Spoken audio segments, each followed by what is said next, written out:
Friends, ಇವಾಗ tiffin ಮಾಡ್ತಾಯಿದ್ದೀನಿ ನೋಡಿ. ಆಲೂಗಡ್ಡೆದು ಕೂಟು ಆಯಿತಾ.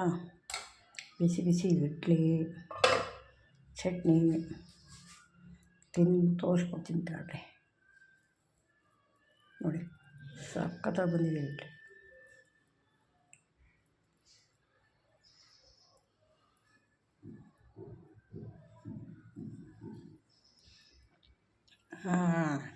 ಸೂಪರ್ ತುಪ್ಪ ಇಡ್ಲಿ.